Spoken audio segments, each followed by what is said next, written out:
ওয়া মান ইউতিইল্লাহা ওয়া রাসূলা,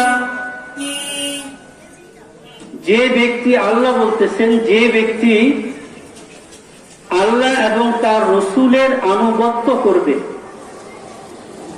ফাউলাইকা মা'আল্লাযীনা আন'আমাল্লাহু আলাইহিম,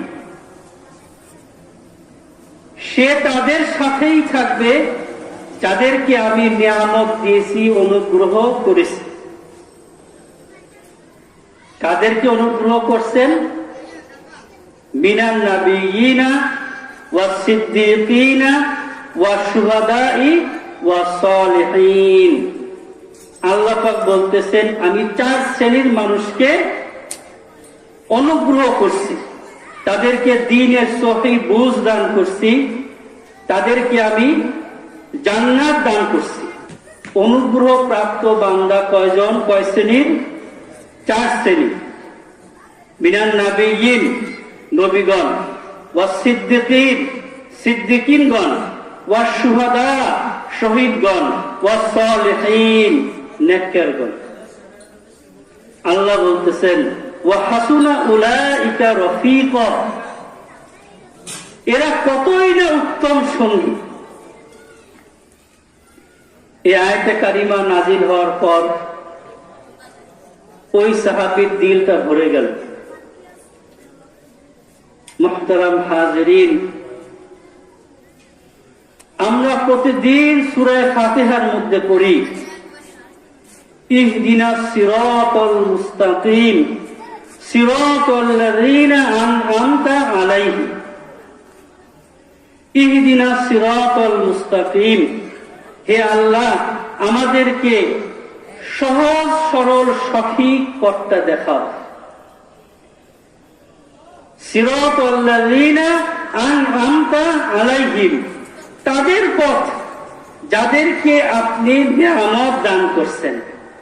এই যে নিয়ামত আল্লাহ পাক দিবেন, এই 4 শ্রেণীর মানুষ কারা কারা? নবীগণ, সিদ্দিকগণ, শহীদগণ, সালেহিনগণ।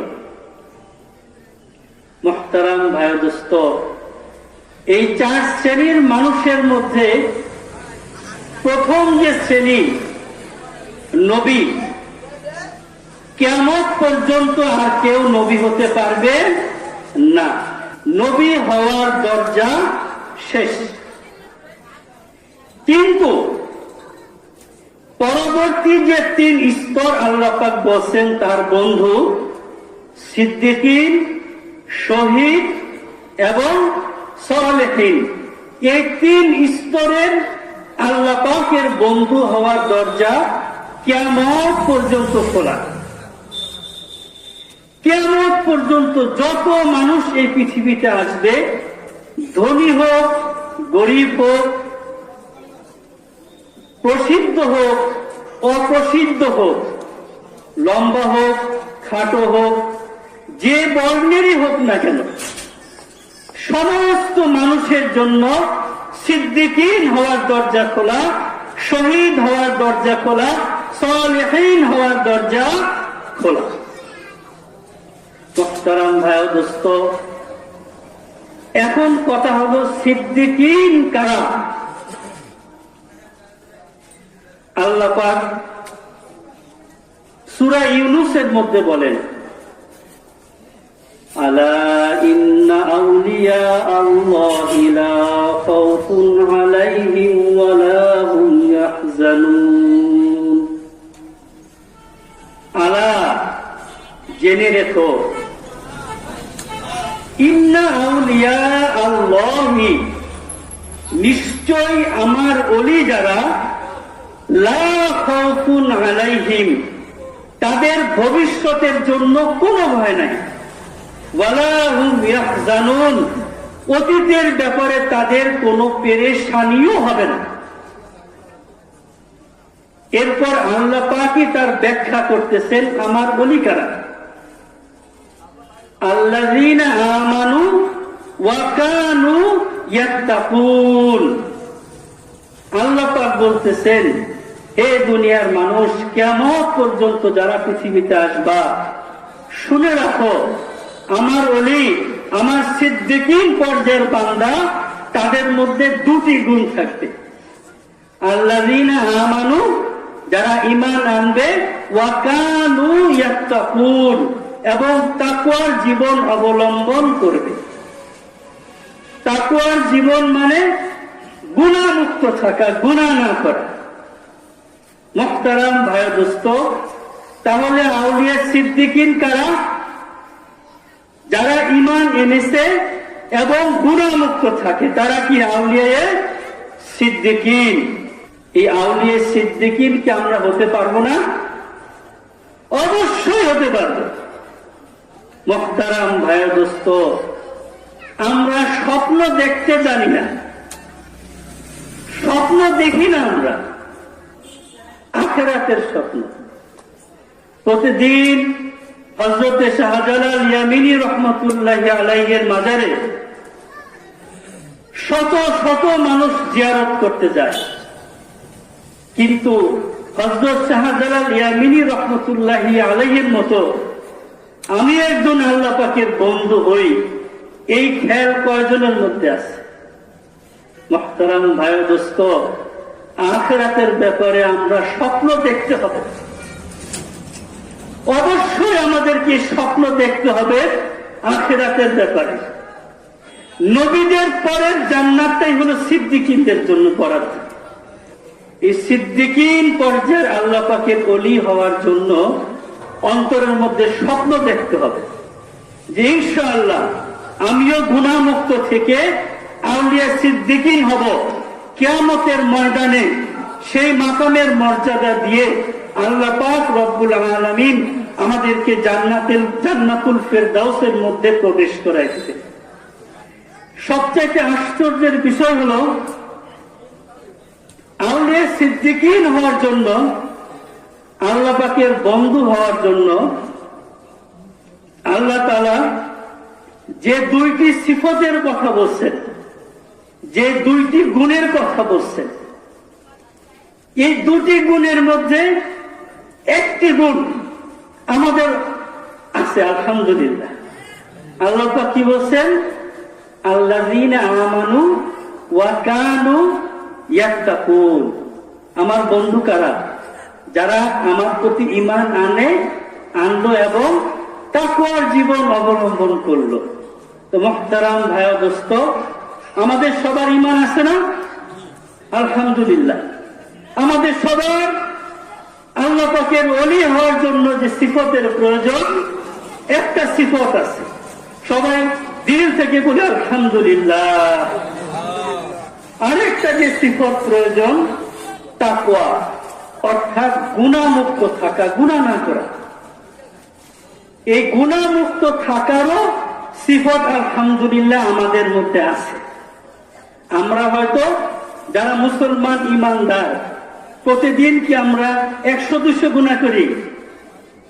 না। প্রতিদিন আমরা যদি হিসাব করি, আমাদের গুনাহের সংখ্যা হয়তো 8টা-10টা, কারো হয়তো 1টা, কারো 2টা, কারো 4টা 5টা, কিন্তু আমরা এই গুনাহগুলি বারবার করি। মুহতারাম ভাই দোস্ত, এজন্য আমাদের ঢালকানগরে হযরত ওয়ালা বলেন, যদি আমরা এক এক দিন আমাদের জিন্দগিতে যে গুনাহগুলো হয়, অল্প কয়টা গুনাহ, এক একটা দিন যদি আমরা এক একটা গুনার মধ্যে ব্রেক করি, যে আজ থেকে ইনশাআল্লাহ এই গুনাহটা করব না, বাস আমরা আল্লাহ পাকের ওলি হওয়ার দিকে এক ধাপ এগিয়ে গেলাম। আরেকদিন আরেকটি গুনাহ ব্রেক করছি, আরেকদিন আরেকটি গুনাহ ব্রেক করছি, বাস অল্প কয়েকদিনের মধ্যে ইনশাআল্লাহ আমরা আল্লাহ পাকের খাস ওলি হয়ে যেতে পারবো, আউলিয়া সিদ্দিকীন হয়ে যেতে পারবো। মুহতারাম ভাই দোস্ত, এখন এই গুনাহ ছাড়াটা খুব মুশকিলের ব্যাপার। মন চায় না গুনাহ ছাড়া। মাত্র অল্প কয়েকটা কাজ যদি আমরা করি, আলহামদুলিল্লাহ আমাদের থেকে গুনাহের সমস্ত খেয়ালাত দূর হয়ে যাবে। শুনবেন আপনারা? মুহতারাম ভাই দোস্ত, প্রথম যে কাজটা, সেটা হলো কোন আল্লাহওয়ালার সোহবত এখতিয়ার করা। কোন আল্লাহর সাথে দ্বীনের সম্পর্ক রাখা, আন্তরিক মহব্বত রাখা, দিনে দিনে রাস্তা তৈরি হওয়া। আল্লাহ পাক বলেন, ইয়া আইয়ুহাল্লাযীনা আমানুত্তাকুল্লাহা ওয়া কুনু মা'আস সাদিকিন। হে ঈমানদাররা, তোমরা তাকওয়া অবলম্বন করো, অর্থাৎ গুনাহ ছেড়ে দাও।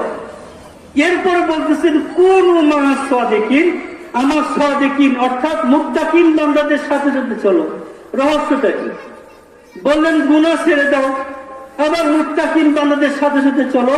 তার কারণ قال رسول الله صلى الله عليه وسلم المرء على دين خليله। নবীজি বলেন, মানুষ তার বন্ধুর আদর্শ, বন্ধুর চিন্তা চেতনাকে মানুষ অনুসরণ করে। যে আউলিয়া কেরাম সিদ্দিকিন যারা, মুত্তাকিন বান্দা যারা, গুনাহ থেকে বাঁচতে বাঁচতে আল্লাহ পাকের সাথে তাদের দিলের একটি নিসবত তৈরি হয়, একটা কানেকশন তৈরি হয়, যেটাকে বলা হয় বেলায়েত। এই নিসবত ওয়ালা মানুষের দিলের মধ্যে সদা সর্বদা আল্লাহ পাকের পক্ষ থেকে নূর অবতীর্ণ হতে থাকে, তাদের দিল থাকে নূরে পরিপূর্ণ। যদি কোনো মানুষ এই লোকটার সাথে আন্তরিক সম্পর্ক রাখে, তার দিনের সাথে দিনের রাস্তা তৈরি হয়েছে, সেই রাস্তা দিয়ে ওই আল্লাহ কলবের থেকে নূর ওই লোকটার কলবের মধ্যে আসতেছে। মুহতারাম ভাই দোস্ত, যখন কোন চুলার মধ্যে আগুন জ্বালানো হয়, সেই চুলায় কি কখনো বিড়াল বাচ্চা দেয়? বাচ্চা দেয়। তো যেই অন্তরের মধ্যে নূর আসতে থাকে, সেই অন্তর থেকে সমস্ত নফসানিয়াত, গুনাহের খায়সাত, সমস্ত তাকাজা আস্তে আস্তে আস্তে আস্তে দূর হয়ে যায়। আল্লাহ পাক অন্তরটাকে নূরান্বিত করে দেন। শুধু তাই নয়, আল্লাহ পাকের খাস আউলিয়া কেরাম যারা, আল্লাহ পাক রব্বুল আলামিন তাদেরকে এমন কুদরত দান করছেন, এমন ক্ষমতা দান করেন, তারা মানুষের দিকে সুনজর করতে পারে, যেটাকে বলা হয় তাওয়াজ্জু। চোখ দ্বারা যখন তারা তাওয়াজ্জু দেয়, তার সাথে সম্পর্ক রাখা অন্তরে ওই তাওয়াজ্জুর নূর প্রবেশ করে। মুহতারাম ভাইয়া দোস্ত, গাছের মধ্যে যদি ডাব হয়, বদনজর দিলে ডাব পড়ে যায় না? লাউ গাছে লাউ হয়েছে, বদনজর দিলে লাউ গাছ মরে যায় না? যদি দুষ্ট মানুষের বদনজরে তাসির হয়, আল্লাহ পাকের নূরের উপরে যে লোকটা চলতেছে, নূরান্বিত মানুষের নেক নজরে কি তাসির হবে না? অবশ্যই তাসির হবে। এবং এই লোকটা আস্তে আস্তে তার সাথে সম্পর্ক রাখার দ্বারা অন্তরে নূর আসতে থাকবে এবং আল্লাহ ওয়ালা হয়ে যাবে। মুহতারাম ভাই দোস্ত, তাহলে প্রথম যে কাজ সেটা হলো কি? কোন আল্লাহওয়ালার সুহবত ইখতিয়ার করা, আল্লাহওয়ালার সাথে আন্তরিক মহব্বত রাখা। শুধু হাদিয়া তোহফা এটা কোনো বিষয় না, বিষয় হলো আন্তরিক মহব্বত রাখা ইখলাসের সাথে। এটা হলো আসল জিনিস। আল্লাহওয়ালার সাথে 50 বছর চলবে একটা লোক, গুনাহ ছাড়লো না, কি লাভ হইল? আমি গুনাহ ছাড়ার নিয়তে আল্লাহওয়ালার সুহবত ইখতিয়ার করতে পারি। দ্বিতীয় যে কাজ, সে কাজটা হলো ওই আল্লাহওয়ালা যে জিকির বাতলান, প্রতিদিন নিয়মিত কিছু কিছু জিকির করা। ইয়া আইয়ুহাল্লাযীনা আমানু যকুরুল্লাহা যিকরান কাসীরা। আল্লাহ পাক বলেন, ঈমানদাররা অনেক বেশি বেশি জিকির করো। জিকিরের দ্বারা কি হয়? জিকিরের দ্বারা অন্তরের ময়লা দূর হয়ে অন্তরের মধ্যে নূর আসতে থাকে। মুহতারাম ভাই দোস্ত, অন্তর যদি আলোকিত হয়, গুনাহের খায়সাত চলে যায়। অন্ধকার যখন দূরীভূত হয়, তখন বাদুর কিন্তু আর আশপাশে দেখা যায়? দেখা যায় না। অন্তর নূরান্বিত, বান্দা আস্তে আস্তে গুনাহমুক্ত। 3 নম্বর কাজ, প্রত্যেকটি কাজ সুন্নত তরিকা অনুযায়ী করা। আমরা তো খানা দানা খাই, নামাজ পড়ি, ঘুমাই, বাথরুমে যাই, এই দৈনন্দিন যে কাজ, এই কাজগুলি আমাদেরকে সুন্নত তরিকা অনুযায়ী করতে হবে। সুন্নত তরিকা আমরা জেনে নিব। আর চতুর্থ যে কাজ, সেটা হলো আসবাবে গুনাহ। যে জিনিসটার কারণে আমার গুনাহ হয়ে যায়, যেই পরিবেশটার কারণে আমার গুনাহ হয়ে যায়, সেই পরিবেশ থেকে আমাকে দূরে থাকতে হবে। যদি এমন কোন পরিবেশে গেলে আমার দ্বারা কুদৃষ্টি হয়, তাহলে আমি সেই পরিবেশে যাব না। যদি টাচ মোবাইল চালানোর কারণে আমার দ্বারা গুনাহ হয়, আমি টাচ মোবাইল চালাবো না। আসবাবে গুনাহ থেকে দূরে থাকা, যে জিনিসটার কারণে গুনাহ হয় তার থেকে দূরে থাকা। আল্লাহ পাক বলছেন, ওয়ালা তাকরুবুজ জিনা, তোমরা জিনার কাছেও যেও না। তার কারণ যেই কাজ করলে জিনা হয়ে যেতে পারে, আল্লাহ পাক আগেই বলছে সেই কাজ তোমরা করো না, তবে জিনা থেকে মুক্ত থাকতে পারবা। বর্তমান যুগে সবচেয়ে সহজ গুনাহ হলো কুদৃষ্টি করা। একজন পুরুষ ভিন নারীর দিকে তাকালো, একজন নারী ভিন পুরুষের দিকে তাকালো, কুদৃষ্টি এটাকে বলে। এই যে কুদৃষ্টি করা, এটা হলো একদম সহজ একটা গুনাহ।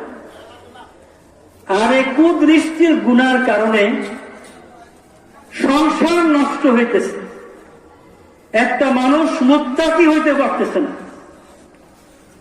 মুহতারাম ভাই দোস্ত,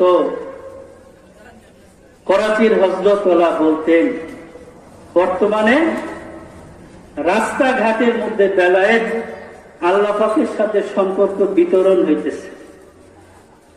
আপনারা কি চান না আল্লাহ পাকের সেই বেলায়েত হাসিল করতে? কুদৃষ্টি থেকে বিরত থাকেন। কুদৃষ্টি থেকে বিরত থাকলে আল্লাহ পাক রব্বুল আলামিন হালাওয়াতে ঈমান দান করেন, ঈমানের মাধুর্যতা অন্তরে দান করেন।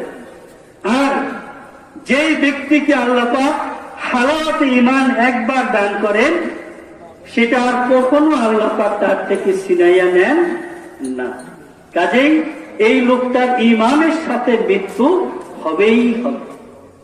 মুহতারাম ভাই দোস্ত, এই যে কুদৃষ্টিটা সবচেয়ে বেশি হয় যখন আমরা গোপনে থাকি। মানুষের সামনে তো এটা আমরা করতে পারি না। যখন গোপনে থাকি, তখন এই ভিন নারীদের দিকে আমাদের মোবাইলের সাথে আছে শয়তানের একটি মেগা প্রজেক্ট মোবাইল। সমস্ত গুনাহের জিনিস এই শয়তান এই মোবাইলের মধ্যে ঢুকে দিচ্ছে। নির্জনে যখন থাকে মানুষ, কেউ দেখতেছে না, এই নির্জনে মানুষ কি করে? কুদৃষ্টি করে। যেই মানুষকে দেখা, স্বচক্ষে দেখা হারাম, তার ছবি দেখা হারাম, তার ছায়া ছবিও দেখা হারাম। একটা বেগানা নারীকে সরাসরি দেখা যেমন হারাম, মোবাইলের স্ক্রিনে দেখাও সেটা কি হারাম, প্রিন্ট করা ছবি দেখাও হারাম। ঠিক তদ্রুপ একজন নারীর জন্য বেগানা পুরুষ, গায়রে মাহরাম, যাদের সাথে বিবাহ বৈধ, এমন পুরুষকে সরাসরি দেখা হারাম, মোবাইলের স্ক্রিনে দেখা হারাম, প্রিন্ট করা ছবি দেখাও হারাম। এই যে বক্তা যারা ওয়াজ করেন, কোন মা বোনের জন্য বক্তাদের ভিডিও চেহারা দেখে দেখে ওয়াজ শোনা জায়েজ নাই, হারাম। এই যে মোবাইলের মাধ্যমে বর্তমান এই দেশের মধ্যে যত পরকীয়ার ঘটনা ঘটতেছে, এই যে পত্রিকায় দেখেন না, পরকীয়ার কারণে খুন, অমুক খুন, স্বামী খুন, স্ত্রী খুন, বাচ্চা খুন, নিজের সন্তানকে মা হত্যা করতেছে। পরকীয়ার সম্পর্ক জেনে ফেলেছে সেই অপরাধী।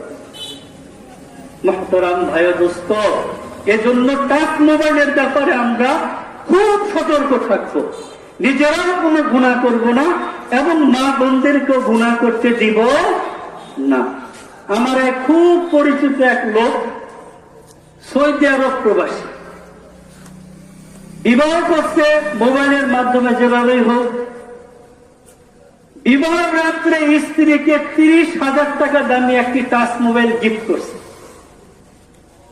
বিবাহের 32 দিনের দিন সেই স্ত্রী টাচ মোবাইল সহ স্বর্ণ গহনা সহ আরেকজনের সাথে মোটরসাইকেলে করে চলে গেছে রাত 12টা বাজে। এই হলো টাচ মোবাইলের ফজিলত। প্রবাসী ভাইরা যারা আছেন, খুব সতর্ক থাকি। টাচ মোবাইল দিবেন তো মাকে দিবেন, দিবেন তো বাবাকে দিবেন। প্রয়োজনে অল্প সময় বিবির সাথে কথা বললেন, সমস্যা নাই, কিন্তু নিয়ন্ত্রণ যেন বিবির হাতে না থাকে। আর গুনাহ যেটা হয় সেটা কিন্তু গোপনেই হয়। একজন আলেম মানুষ, টুপি দাড়িওয়ালা মানুষ, সবার সামনে কি আমরা পারবো টাচ মোবাইলে নারীর দিকে তাকাইতে? পারবো না। কিন্তু যখন গোপনে থাকি, তখন যদি গুনাহ হয়, তাহলে কি আমি মুত্তাকি? আমি মুত্তাকি না। গোপনে যে ব্যক্তি গুনাহ করে না, সেই ব্যক্তি হলেন আসল মুত্তাকি। যখন কেউ দেখতেছে না, একমাত্র আল্লাহ পাক রব্বুল আলামিন তাতে আছে।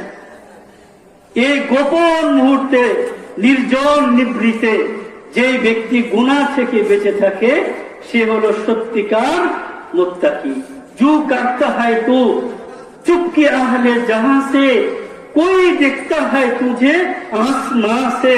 তুমি যা কিছুই করো না কেন, গোপনে মানুষকে না দেখাইয়া একজন কিন্তু তোমাকে আসমান থেকে ঠিকই দেখতেছেন। তার সামনে তুমি গুনাহগার হয়ে গেলা। দুনিয়ার সমস্ত মানুষ যদি আমাকে বলে, হুজুর আপনার ব্যাংকের অ্যাকাউন্টে 1 কোটি টাকা আছে, সমস্ত মানুষ বলল আমার অ্যাকাউন্টে 1 কোটি টাকা আছে, এর দ্বারা কি আমার ব্যাংকে আসলে 1 কোটি টাকা আসবে? বলেন, আসবে না। দুনিয়ার সমস্ত মানুষ যদি আমাকে বলে আপনার অ্যাকাউন্টে 1 টাকাও নাই, অথচ আমার অ্যাকাউন্টে যদি 1 কোটি টাকা থাকে, মানুষের বলার দ্বারা কি আমার টাকা শেষ হয়ে যাবে? মুহতারাম ভাই দোস্ত, দুনিয়ার সমস্ত মানুষ আমাকে মুত্তাকি বলল, আল্লাহ পাক রব্বুল আলামিনের দৃষ্টিতে আমি মুত্তাকি হইতে পারলাম না। এই দুনিয়ার মানুষের মুত্তাকি বলার দ্বারা আমার কবরে কি লাভ হবে? আমার হাসরে কি লাভ হবে? আমার মিজানে কি লাভ হবে? আমার ফুলসিরাতে কি লাভ হবে? কিচ্ছু হবে না। মানুষ ভালো বলুক, মানুষ খারাপ বলুক, একদম 2 সাইডে ফেলে দিবেন, কিচ্ছু না। আমার রব যদি ভালো বলেন আমি ভালো, আমার রব যদি খারাপ বলেন আমি খারাপ। মানুষের কথা কিচ্ছু আসে আর যায় না। মুহতারাম ভাই দোস্ত, আরো কিছু গুনাহ আছে, এই গুনাহগুলো আমরা করি। একটা হলো হিংসা, মানুষের কল্যাণ হইতেছে দেখে মনে মনে জ্বলা, তার ক্ষতি কামনা করা।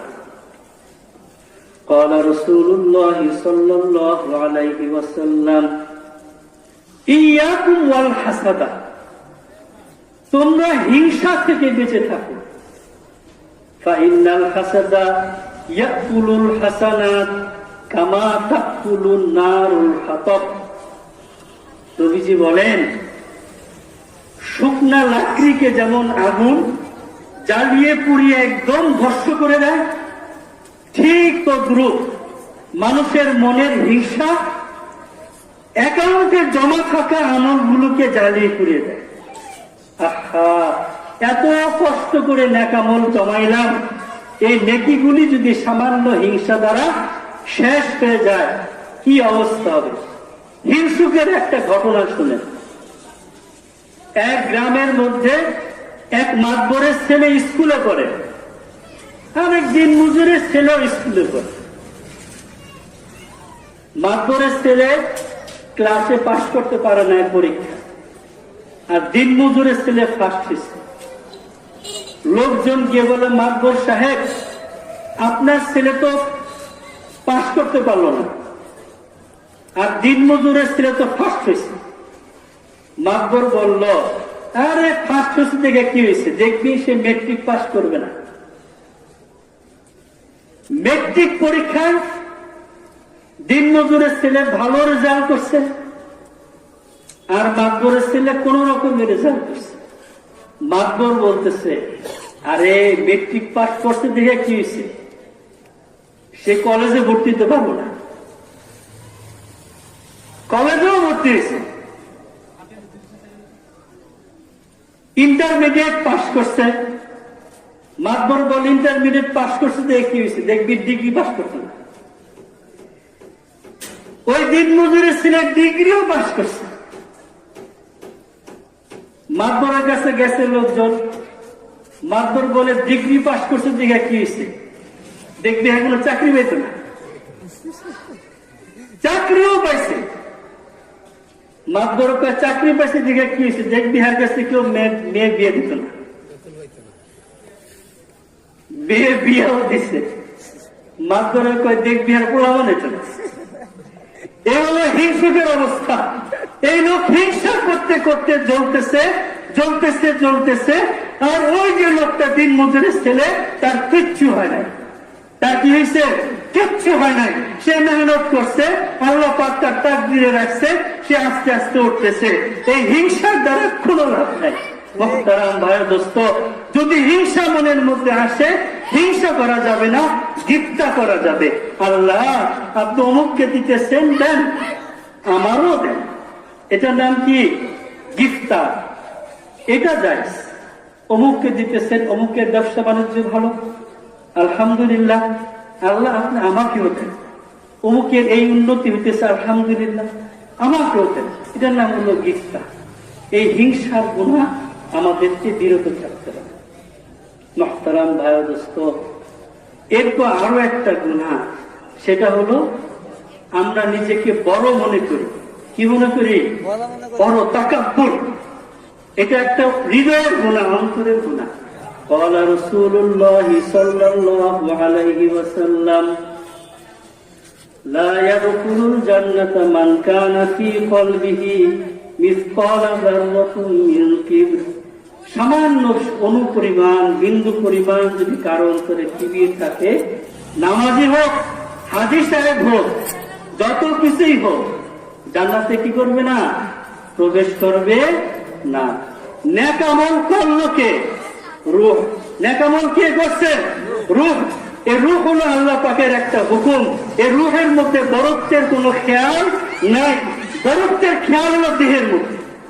বরত্বের খেয়াল কার মধ্যে? দেহের মধ্যে।